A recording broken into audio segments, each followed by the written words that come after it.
काशीराम जी भी बोलते थे और बहन जी भी बोलती हैं, और बाबा साहब तो कांग्रेस के विरुद्ध खुल के कहते थे कि कांग्रेस की चवन्नी की भी अब सदस्यता मत लेना। अपने बाबा साहब के विरुद्ध आपने साजिशें क्यों की? और अगर आपको इतनी बुरी थी तो आपने इस संसद में आपके उसने जय भीम क्यों नहीं बोला शपथ लेके राहुल गांधी ने, जबकि वोट बाबा साहब की फोटो दिखा करके लिया। मनुवाद की असली जननी और इसको प्रोटेक्शन देने वाली, आरएसएस को पैदा करने वाली एक कांग्रेस है, उसको ये बीजेपी जो है कोबरा सांप है, और ये जो है ये दुमई सांप है, ये जो बीजेपी कांग्रेस है। तो इसमें ये यही चाहते हैं कि ज्यादातर लोग गरीब हो जाएं, जो कि इनकी शर्तों पे काम करें, रोटी के टुकड़ों पे काम करें, जैसे पहले मनुस्मृति में किया करते थे। तो ये मनुस्मृति को हम मनुस्मृति का बताते हैं लोगों को कि कितनी खराब है, कितना जहरीला, कितना खतरनाक ये अमानवीय ग्रंथ है जो मनुष्यों के लोगों के खिलाफ है। ये कांग्रेस बीजेपी ने मिलकर के भारत के संविधान को सांप्रदायिक और पूंजीवादी संविधान बना के छोड़ दिया। अब ये बचाने की बात कर रहे हैं इसको। ये मनुस्मृति कितना अमानवीय, ये इनका आचार संहिता थी, कानून था, जिसने इस देश के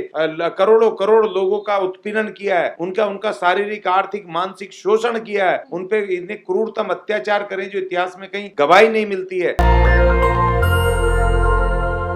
नमस्कार, मैं निधि रतन और आप देख रहे हैं नेशनल दस्तक। लोकसभा का चुनाव समाप्त हो गया है। विधानसभा चुनाव की तैयारी में तमाम लोग जोरों शोरों से जुट गए हैं, लेकिन ऐसे में खबर आती है कि बीएसपी ने हरियाणा में गठबंधन कर लिया है। हम इसी पर बातचीत करेंगे। मेरे साथ हैं खास मेहमान, बीएसपी के कार्यकर्ता और लंबे समय से तमाम जरूरी मुद्दों पर सरकार से सवाल पूछने का काम करते हैं। सर, हमारे चैनल में आपका स्वागत है। जी धन्यवाद। जी, पहला सवाल तो मेरा आपसे यही है कि बीएसपी जिस तरीके से लोकसभा चुनाव में फ्लॉप साबित हुई, क्या इस गठबंधन से जमीनी स्तर पर, राजनीतिक स्तर पर कुछ बदलाव आएगा? जी देखिए, पहली बात तो ये कि अपने अपने सोचने का तरीका, बीएसपी फ्लॉप नहीं हुई है। बीएसपी ने इन तमाम मनुवादी शक्तियों के सामने, पूंजीवादी मनुवादी शक्तियों के सामने अपनी ताकत के बल पे चुनाव लड़ा, और इनकी लाख साजिशों के बावजूद भी वो अपनी अपनी शक्ति पर वो करोड़ों करोड़ वोट लेकर के आई है और अपनी पहचान को बरकरार रखा है, और अपनी विचारधारा के हिसाब से अनुरूप उन्होंने काम किया है। दूसरी बात ये कि अब लोकसभा पीछे की बात हो गई है, अब आगे की भविष्य को देखना होगा। और अब जैसे हरियाणा में चुनाव आने वाले हैं, इसी वर्ष चुनाव हैं, और दूसरी जगहों पर दिल्ली में भी हैं 25 में, और उसके बाद 27 में उत्तर प्रदेश में भी चुनाव हैं।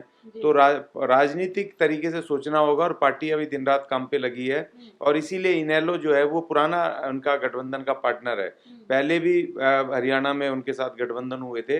वो एक वैचारिक रूप से वो पार्टी के साथ हैं, क्योंकि बीजेपी और कांग्रेस की मनुवादी इस विचारधाराओं के विरुद्ध ये जो एक बहुजन मूवमेंट, बहुजन गठबंधन ही आप इसको कह सकते हैं, क्योंकि वो ओबीसी समाज के हैं, वो भी पिछड़े वर्ग के हैं, और बहुजन समाज पार्टी बहुजन समाज की, तो इसीलिए इनका आपस में एक वैचारिक भी आपस में मेलजोल है, जिसकी वजह से गठबंधन हुआ है।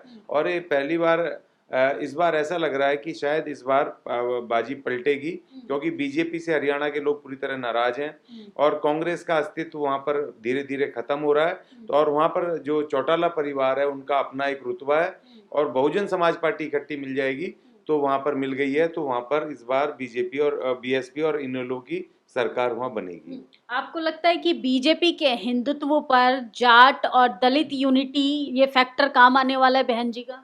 नहीं, बिल्कुल आने वाला, क्योंकि जाट जो अधिकतर है वो किसान है, और आप देखिए पंजाब से जो मूवमेंट खड़ा हुआ है इस देश में किसानों का, वो पूरे हरियाणा से होकर के आया। हरियाणा के तमाम जो जाट किसान थे वो तमाम के तमाम उस आंदोलन के पक्ष में थे, बड़े बड़े संगठन पक्ष में थे।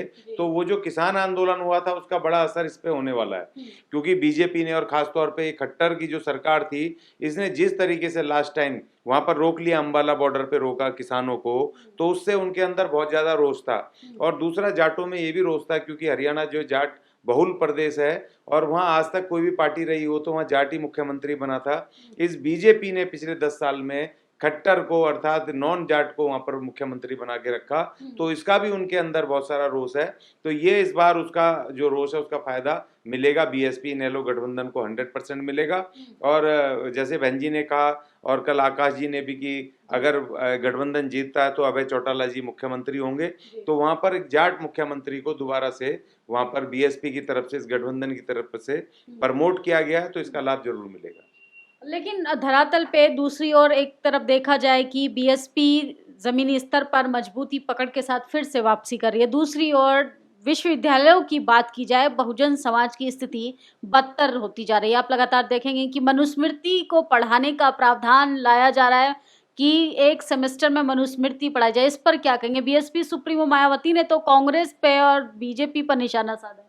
देखिए, जो ये मनुस्मृति और ख़ास तौर पे ये जो आरएसएस है, ये आज से काम नहीं कर रहे हैं, पूरी कोशिश कर रहे हैं। इन्होंने विश्वविद्यालयों को, जो शैक्षणिक संस्थाएं हैं, उन्हीं को पकड़ा था इन्होंने, और कांग्रेस के समय से ये कोशिश चालू थी।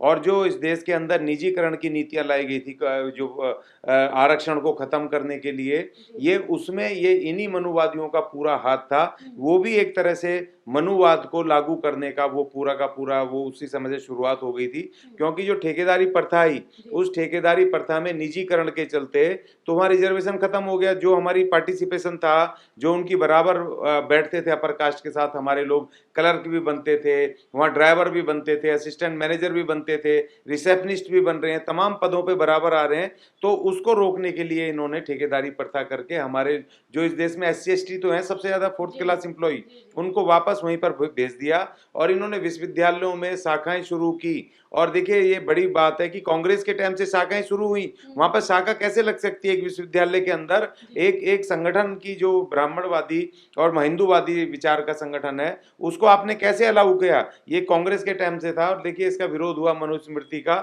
होना भी चाहिए, लेकिन मैं व्यक्तिगत रूप से ये चाहता था कि ये अपने उस मनुस्मृति को वहां पर पढ़ाएं, लोगों को पता चलना चाहिए। क्योंकि बाबा साहब से लेकर के और हम जैसे भी लोग हैं, वो गली गली जाकर के हम मनुस्मृति की जो खामियां अपने लोगों को बताते हैं ना, तो ये विश्वविद्यालय में लाते तो लोगों को पता चलता ना कि ये मनुस्मृति कितना अमानवीय है। ये इनका आचार संहिता थी, कानून था, जिसने इस देश के करोड़ों करोड़ लोगों का उत्पीड़न किया है, उनका शारीरिक, आर्थिक, मानसिक शोषण किया है, उन पे इतने क्रूरतम अत्याचार करें जो इतिहास में कहीं गवाही नहीं मिलती है। तो वो मैं तो व्यक्तिगत चाहता था कि हाँ तुम पढ़ाओ, लेकिन वो ऐसे विश्वविद्यालयों में नहीं पढ़ाना चाहिए, और उसका विरोध हुआ। इन्होंने वापस ले लिया, शायद इनको पता चल गया। देखिए, आप एक बात समझ लीजिए, कोई चीज जब प्रचारित होती है ना, जनता में, पब्लिक डोमेन में जाती है, तो उसकी अच्छी और बुराई दोनों चीजों को, नेगेटिव और सकारात्मक दोनों चीजों को देखा जाता है।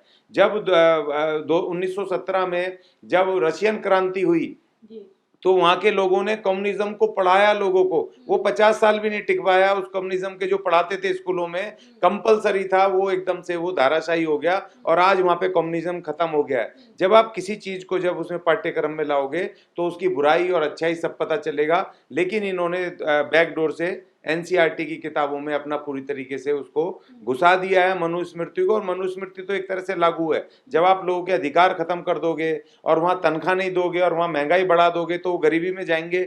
गरीबी में जाएंगे तो वही मनुस्मृति वाली लोग की बहुमत लोग तुम्हारे गुलाम हो जाएंगे। अभी जैसे आपने गुजरात में देखा, परसों एक होटल में 2 वैकेंसी निकली और हजारों नौजवान, पढ़े लिखे नौजवान वहां बेरोजगार, वहां लाइन लगा करके खड़े थे, जबकि एक प्राइवेट होटल की नौकरी थी। तो इसमें यही चाहते हैं कि ज्यादातर लोग गरीब हो जाएं, जो कि इनकी शर्तों पे काम करें, रोटी के टुकड़ों पे काम करें, जैसे पहले मनुस्मृति में किया करते थे। तो ये मनुस्मृति को मैं तो चाहता हूं, क्योंकि हम जितने बहुजन हैं, हम मनुस्मृति का बताते हैं लोगों को कि कितनी खराब है, तो ये विश्वविद्यालय में अगर पढ़ाएंगे तो स्टूडेंट्स को पता चलेगा कि ये कितना जहरीला, कितना खतरनाक, ये अमानवीय ग्रंथ है जो मनुष्यों के, लोगों के खिलाफ है। तो खैर, इन्होंने वापस ले लिया, वो अच्छी बात है।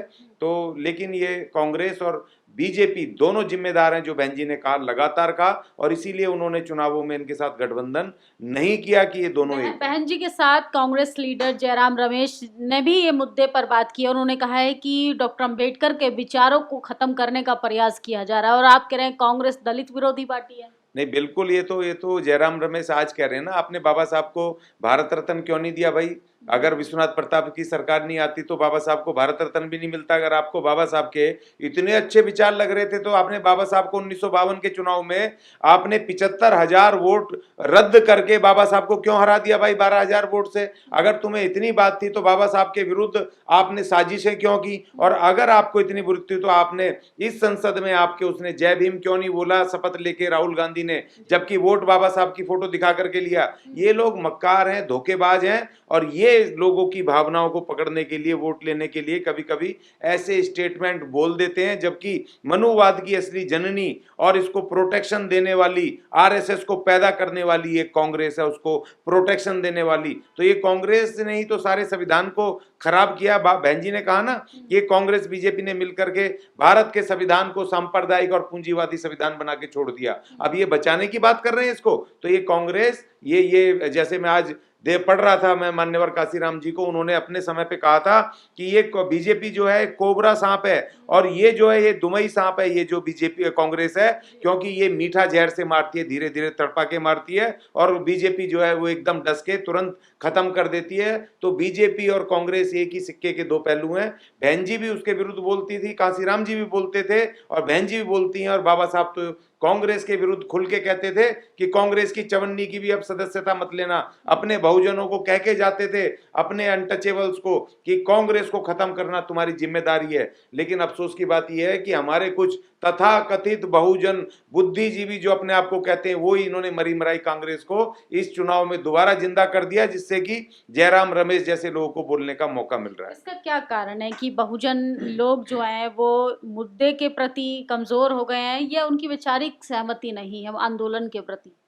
नहीं, देखिए, जो आंदोलन तो चल रहे हैं, लगातार चल रहे हैं, जो बहुजन है अपने अपने प्लेटफॉर्म पर लड़ाई लड़ रहे हैं, लेकिन जो हमारे बुद्धिजीवी हैं वो थोड़े अपने रास्ते से भटक गए हैं। क्योंकि देखिए, वो चाहते हैं रातों रात, ओवरनाइट, वो बिना मेहनत करे, बिना कोई कुर्बानी दिए, तकलीफ उठाए, वो चाहते हैं कि उनको के एमपी विधायक बन जाए और उनको कहीं ना कहीं पर एडजस्टमेंट मिल जाए, बिना मेहनत करे। मान्यवर काशीराम जी से बड़ा बुद्धिजीवी कोई होगा बाबा साहब के बाद? जो वैज्ञानिक थे, जो उस समय पैसे लेते थे और बढ़िया मैनेजर थे और बढ़िया टाट वाट से रहते थे, उस आदमी ने उस नौकरी छोड़ करके और जमीन पर उतरे। ये आज के बुद्धिजीवी छोड़ेंगे क्या नौकरी? इनको प्रमोशन नहीं मिली तो ये प्रदर्शन करने चले गए, और ये अपने लोगों के बीच में जाते नहीं है, रिबन का चश्मा लगाएंगे, कड़क कुर्ते पजामे पहनेंगे और वहां पर अपने बहुजन मूवमेंट के विरुद्ध बोलेंगे। आपने कभी किसी भी हिंदूवादी, उनका जो बुद्धिजीवी या उनका वकील या प्रोफेसर या उनका डॉक्टर या बड़ा पढ़ा लिखा आदमी, कोई एक आदमी उनके मिशन के विरुद्ध बोलता हुआ आपको दिखाई नहीं देगा।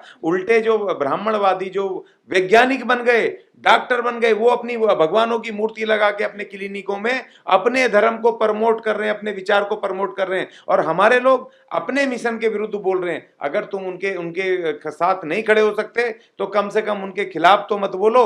तो इसीलिए ये जो हमारे रास्ते से भटक गए हैं, ये तथाकथित बुद्धिजीवी, और मुझे तो इस बात का दुख है कि जो चैनल, जो मीडिया बना था, बहुजनों के नाम पर बना था, वो उसमें से भी 90% मीडिया अपने रास्ते से भटक गया है। वो है तो बहुजन तथा कहने को, लेकिन वो किसकी बात कर रहे हैं? जन उधारी राहुल गांधी की बात कर रहे हैं। वो किसकी कर रहे हैं? वो कांग्रेस की बात कर रहे हैं। जिस कांग्रेस के विरुद्ध बाबा साहब का असली द्वंद्व था, असली युद्ध था, मान्यवर काशीराम जी की लड़ाई जिसके विरुद्ध थी, बहन जी की लड़ाई जिसके विरुद्ध है, ये पूरा बहुजन मूवमेंट जिस कांग्रेस के विरुद्ध है, और आज तुम उस कांग्रेस की वकालत कर रहे हो, तो ये तमाम बहुजन मीडिया और बहुजन ये जो तथाकथित प्रोफेसर या ये जो बुद्धिजीवी हैं, ये अपने रास्ते से भटक गए। जी, क्या कहेंगे? चुनाव नजदीक है, उपचुनाव शुरू होने वाले हैं, बीएसपी की तरफ से क्या कहेंगे? क्योंकि लगातार आप लंबे समय से बीएसपी के कार्यकर्ता के रूप में काम कर रहे हैं। जमीनी स्तर पर किन किन चीजों पर युवाओं को, जनता को, बहुजनों को काम करने की जरूरत है?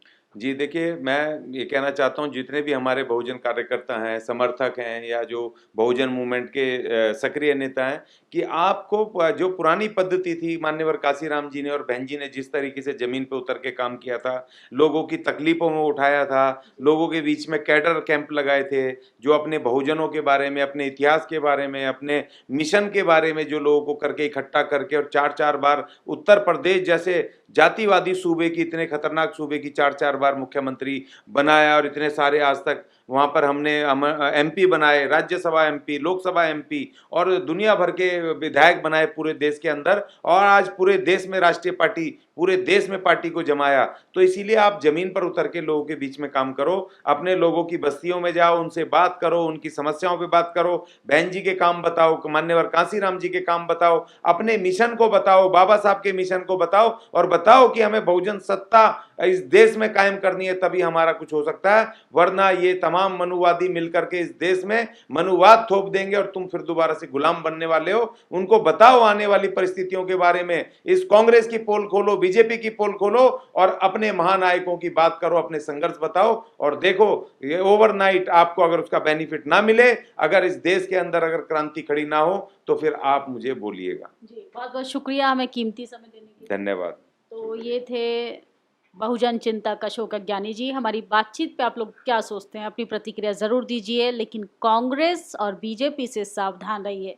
नेता वही चुनिए जो आपके लिए मुद्दों की बात करता हो, रोटी रोजगार और आपके उज्जवल भविष्य की कामना करता हो। नेशनल दस्तक की आपसे गुजारिश है कि अगर इसको बचाना चाहते हैं तो नेशनल दस्तक को सब्सक्राइब करने के लिए रेड कलर के सब्सक्राइब बटन को दबाएं, फिर बेल आइकन की घंटी दबाएं। नेशनल दस्तक को बचाने के लिए बहुत जरूरी है कि हर खबर को शेयर करें, लाइक करें, कमेंट जरूर करें।